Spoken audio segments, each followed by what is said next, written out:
Welcome to Garden Bite. I'm Teri Knight. I have been producing a gardening radio show daily since 2007. It airs on 29 radio stations throughout the upper Midwest. I also have a website, gardenbite.com. I love sharing gardening of all kinds, little nibbles of knowledge here and there. Well, today, of course, it's winter, so we've moved our gardening indoors. And I am here at Forget Me Not Florist in Northfield, Minnesota to talk about houseplants and houseplant care with an expert, Mariel Wheelock. Let's go find her. All right, I found Mariel. Thank you so much for talking to us about houseplant care, because I had come into Forget Me Not Florist with a problem with one of my own plants, and you were kind enough to come and check it out, and we'll talk about that in a bit. But I thought it was so appropriate to come in here and talk about houseplants and care, because the winter changes things so much. Let's talk to us a little bit about what are some of the main things that people should think about in winter, like with dry air and that sort of thing. Yeah, you know, it's really difficult in Minnesota to keep plants in the environment that they want. You know, most of our houseplants are not native to Minnesota. They're more tropical. So keeping the humidity level in the room is really important. That really, really helps them. So I recommend people use humidifiers in their home and use a spray bottle to mist your plant. How much should you mist? Because sometimes it feels like maybe you do too much and they're like dripping. Does that matter? Yeah, it definitely matters. The type of plant. You know, I encourage people to get to know where their plant came from natively. You know, something like a cactus or succulent isn't going to want as much humidity as a tropical fern. One of the things that I always tell my listeners is to purchase their plants locally, because you're the experts and you know what care that those plants need. So think about that as you're pondering all of these wonderful plants as well. Yeah. What about lighting and that sort of thing? Yeah, in Minnesota in the winter, it's definitely a challenge to give plants as much light as they want. You know, so something like a cactus really wants as much direct sunlight as you can give it. Whereas something like a fern, you know, that would naturally grow like maybe in a heavily forested area. So that wants a lot of filtered sunlight and a lot of humidity again. So, you know, we use a lot of grow lights here, and we also have fluorescent lighting. Is there a difference, as you bring up the lights, is there a difference between specific grow lights or just a regular light bulb, LED? What do you recommend? For most homes, something like a fluorescent light is maybe a little bit more practical than keeping a grow light hooked up. Fluorescents are great, yeah. Why don't we take just a little tour too as we travel through here, and you can point out some of these beautiful plants if you want to go ahead in there. And so I like to keep things zoned a little bit in the shop. So some of these, like the Dracaena, and this really interesting devil's backbone. That is interesting. Never seen one of those before. Yeah, it's a type of euphorbia, so it's in the cactus family, and that definitely wants bright light, so I try and keep it here close to the window so that, you know, if you want to come in and buy something to keep right in front of your window at home, you'll know this is kind of the area to look at.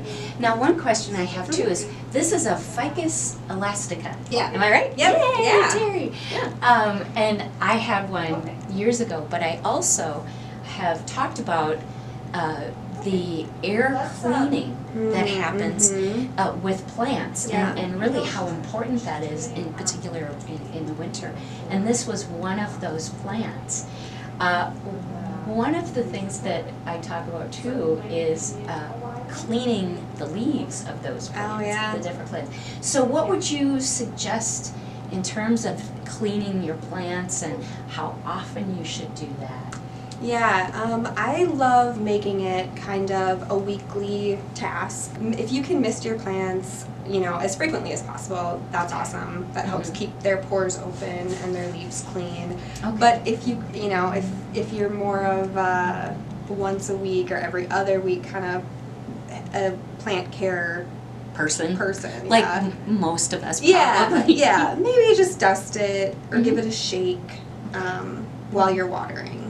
And then in the spring and fall, you know, take it outside, hose it down, really give it a thorough clean. Yeah, if you can get them outside once a year, that's awesome. Yeah. And all right, let's see what else you've got here as we travel around the store. Yeah, so going on to some more bright lights, we have some cool cactus gardens. Cactus can be great because you can neglect them for quite a while and they're forgiving? Yeah, they are. They're very forgiving. Now, what is this guy? This is a pencil cactus. Oh, okay. Yeah, one of my favorite cacti. Really cheery, especially for our winters. And now we move into the medium light plants, which is more my home. My home, in fact, is really pretty dark. Yeah, I would say most houseplants fall under this medium light category where they want plenty of filtered light, nothing direct to, you know, hit their leaves for hours at a time. That's beautiful. What is that? Yeah, this is one of my favorites. It's a calathea, and it just has such an interesting leaf pattern. Oh, it does. These tiny little lines and yeah, calathea are fun. They come in a lot of really unique patterns. And this is, I think, the easiest calathea to care for. They are one that does need a lot of humidity. So if they don't get humidity, you see that the leaf can just be lined with brown. And that's a good indication that it could use more misting or maybe be in a bathroom or kitchen, somewhere where there's a lot of humidity naturally in a home. Yeah. What other ideas would you give homeowners about care of houseplants, especially in the winter time? I find that plants might need more water in the winter because you know, your heat is on. There's kind of consistent airflow. And so that can dry plants out.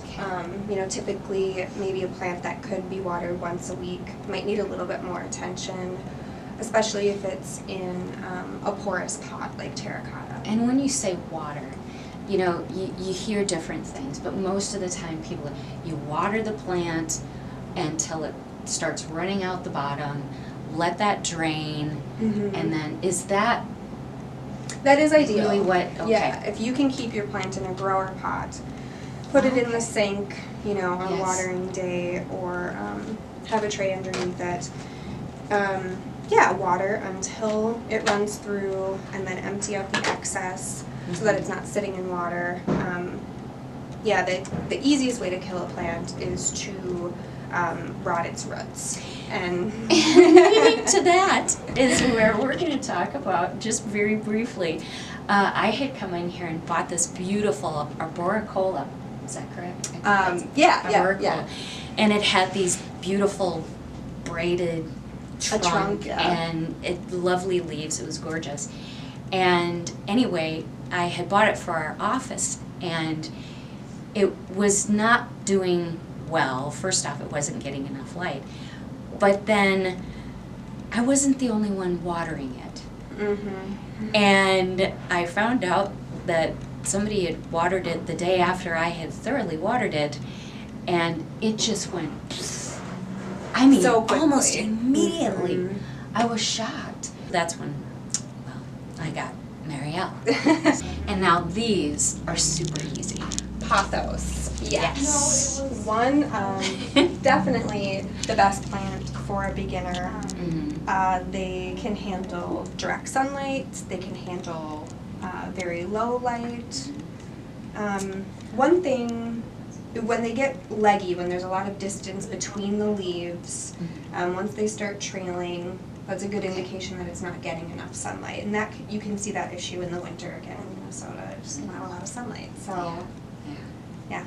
You can find a lot of information online about plants now, you know. That's true. Yeah. Yes. But it is important, I think, to find a credible source, and so you're giving your plant the proper care.